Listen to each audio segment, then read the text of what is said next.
Chapter 2, Leaving the Fantasy. Stop hoping they'll change. I woke up on my birthday, 33 on June 3rd, staring at the ceiling, suffocating under the weight of my life. This wasn't how things were supposed to be.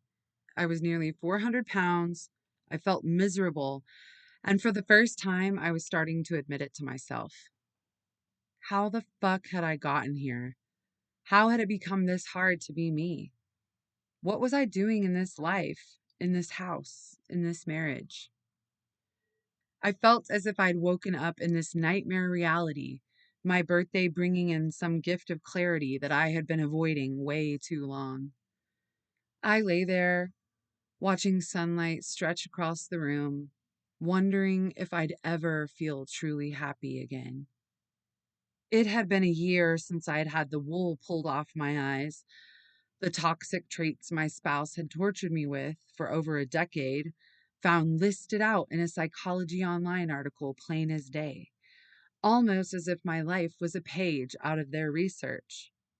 I'd watched countless YouTube videos since then, read self-help books, had therapy appointments, talked to friends, clients, and anyone who I deemed safe enough to share my realizations about the kind of marriage I was in. I was breaking my silence and letting at least a handful of people know what was going on behind closed doors. While that was difficult, telling them things I thought I'd never tell a soul, telling my spouse what I had learned was going to be impossible. I knew by this point that our only chance at working through this would be by getting some professional help and going to therapy, this time together. And so I prepared to tell him and practiced my words carefully. I planned to advocate for myself and inform him that he either needed to go to therapy with me or move out. I just can't take this anymore. We have to do something different. After a long, tear-filled day of fighting, I finally said it. Couples therapy or this is over. This was the closest I'd gotten to saying I wanted things to end. For the first time, I let him see the door he was pushing me toward, the door to leave. He cried. He swore this time was different. He promised he'd change and said he'd look over the list of therapists I gave him.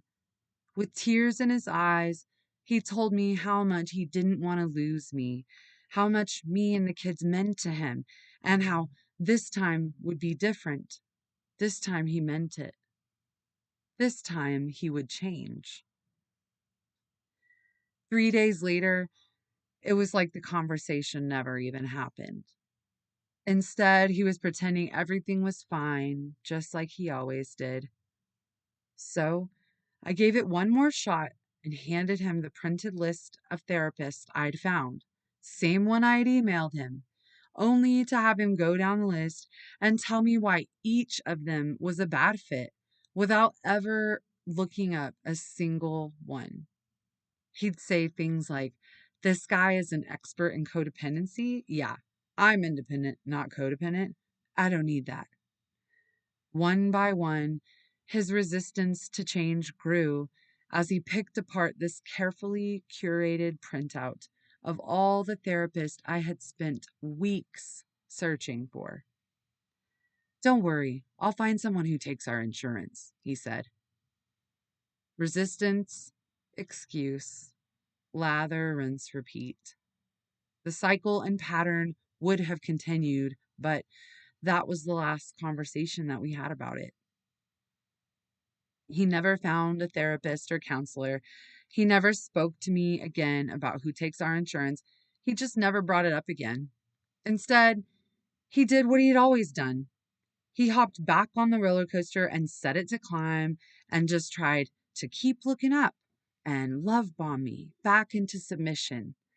It seemed like that's what he did best, sweeping it all under the rug.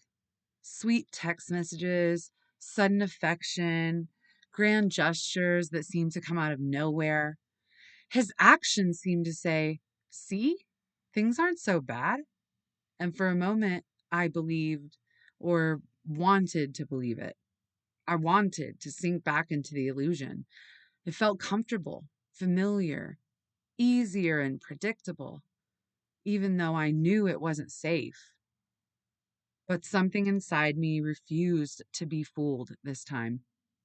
This time, the discomfort of staying was too much and it was not going to work. Letting go of the version of them you've been holding on to.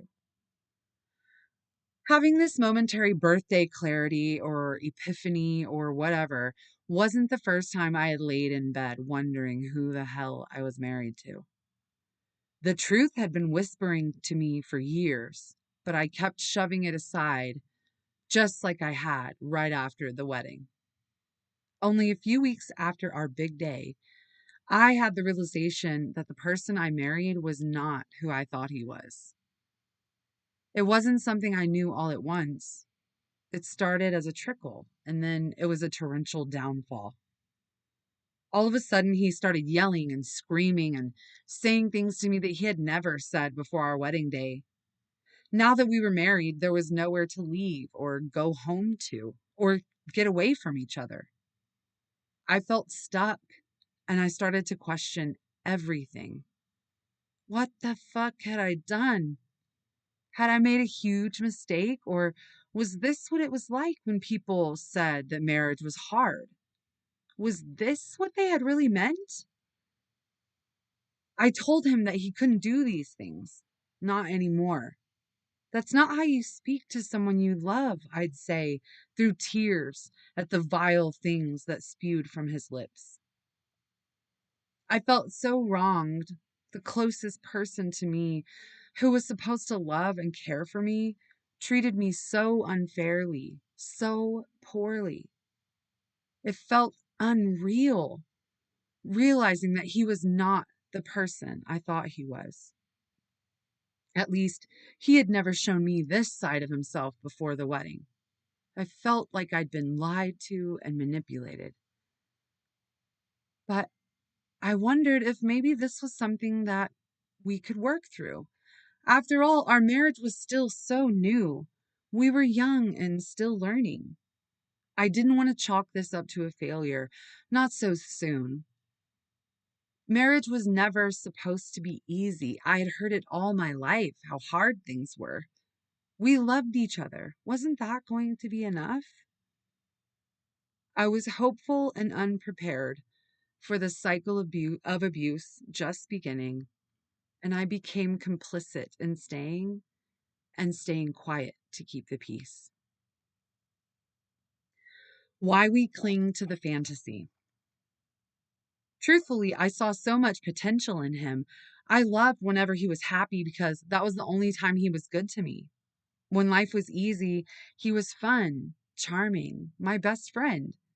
These parts of him were also real, but the moment things got hard, so did he. I didn't have a husband. I had a fair weather man. Only potential isn't reality. The potential I saw in him was just an illusion, a future fantasy filled delight that I dreamed up in my head. And honestly, anytime you see potential in another, especially someone who treats you so poorly otherwise, you're likely just seeing your own qualities mirrored back to you, qualities you wish they had. You see things the way you want to see them, not the way they really are. Then there's thoughts like, but we have so much history together. I've already invested so much. Welcome to the idea of sunken cost fallacy. Borrowing the term from economics, it's basically believing that we need to hold on to something because of our significant time, effort, and emotional investment already made, even when it's clear that leaving would be the better option. But history isn't a reason to stay. Time invested isn't proof of love. It's just proof of time spent. The deep emotional bonds that we experience in our most intimate relationships, especially those built over years and years with someone, make it impossibly difficult to just walk away. Hope feels better than grief. However, avoiding the pain of an unknown future keeps you stuck in a pretty uncomfortable, painful, or even traumatizing present. And habits form a cycle that keeps you stuck in a loop until you make the choice to change. How to see them for who they are, not who they could be. And let me ask you something. If they really wanted to change, don't you think they would have already? No one is motivated to change simply because someone else wants them to. They change because they have a burning desire to be transformed, not because their partner asked them to, not because someone sent them a TikTok on emotional neglect, not because you gave them a copy of not because you gave them a copy of Adult Children of Emotionally Immature Parents. Change is only sustainable when they have the deep, burning desire for change. When they want to change, they will actually change. When the comfort of staying the same becomes more uncomfortable than the discomfort of change, that's when we are receptive to change. Your love and your effort and all of the energy you can muster isn't enough to change them. It can't fix them either. If anything, your love, effort, and energy create a nice, comfy reason for them things to stay as they are. And here's the thing I wish I had known a lot sooner. It isn't your job to work harder on them than they're even willing to work on themselves. Let's imagine for a moment that you had just met them today. They present with the same habits, characteristics, and as the same person you know them to be today, not the person you fell in love with long ago. Instead, you are meeting the version of them who is face to face with you in the present today. If you were just meeting them right now for the first time as a stranger, would you choose them? Are they the kind of person you want to be with? What about them makes you want to be in a relationship if this were their first impression? I invite you to journal on those questions a bit. Think about why you would or wouldn't choose them. It really helps you know whether or not you're meant to be in this relationship with this current version of them. Introducing a tool: projection versus reality, aka idealization versus truth, fiction versus facts, the future possibility versus the current reality. This exercise is here to help you see the gap between who you wish they were and who they really are right now. Not because you're stupid or naive or weak, you're none of those things, but because your brain has been trying to survive. And sometimes survival means telling yourself stories that feel safer than the truth. All right, friend, deep breath. You know those moments when you find yourself thinking about who they could be if they just try harder, get help, keep their promises, go back to who they were at the beginning. That's the version of them we project, the version we hold on to, sometimes for years, because letting go of that hope feels like letting go of everything. Here is the truth: that version doesn't exist today, and maybe it never really did. Why this is important: being aware of the dissonance between who they are and who you want them to be is a powerful tool in growing self-trust and helping you create a better future for yourself. Exercise. We're going to look at their traits and characteristics side by side. The version of them you hope they would be, and the version of them that you're actually in the relationship with today. Mark a vertical line down a sheet of paper and make two lists: projection on one side and reality on the other. For projection, write out the version of them you wish they were. What kind of partner do you wish you had? What kind of parent, friend, or lover do you want them to be? Really go into the feeling and emotion here. Thinking about how you'd like to feel around this person, this proper, desirable version of them. What kind of characteristics do they have?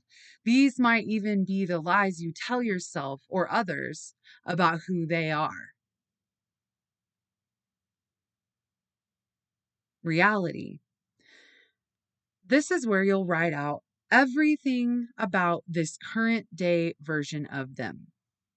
What kind of partner do you have? What kind of parent, friend, or lover are they showing up to be? Really go into the feeling and emotion again here. Be really honest with yourself about how you feel when you're around this realistic, authentic, modern day, perhaps undesirable version of them. Truth. Going down the list side by side, look at the contrast between the two. Where have you been lying to yourself? What potential of your own have you been allowing yourself to project onto them? What is the actual reality of your relationship? The truth is in the contrast. You don't have to wait for them to change to be happy. You just have to let go. Recognizing that your current reality is this relationship you no longer want to be in is not about giving up. It's quite the opposite. Letting go does not mean giving up.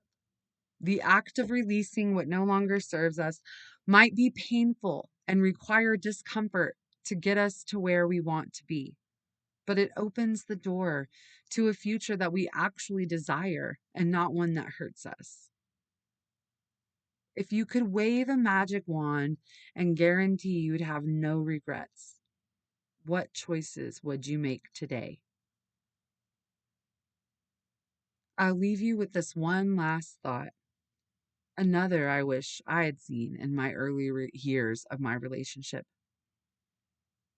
Life is short. It's too fucking short to be unhappy or to be floating around in that place of it could be worse. Because, my dear, it could be so much better. Life will be hard. Your relationship doesn't have to be.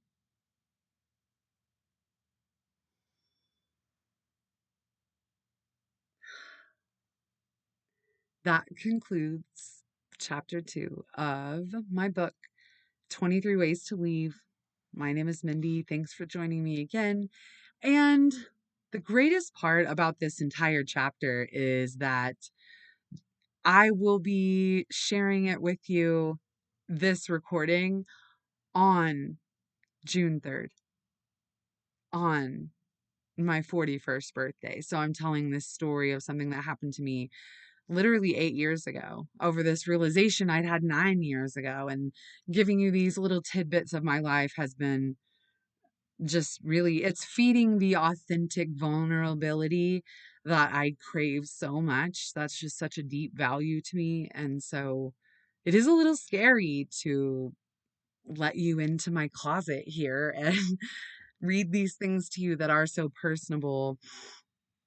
However, I know that these conversations need to happen. I know that there are women Googling these things. I know that searching for narcissism and codependency on YouTube is a profitable environment because it's such a rich area of problems that people suffer from in relationships nowadays. So I could go on and on about it. Obviously, that's why I wrote a book.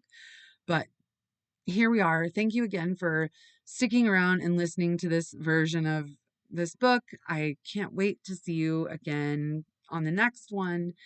And until next time, love you, mean it.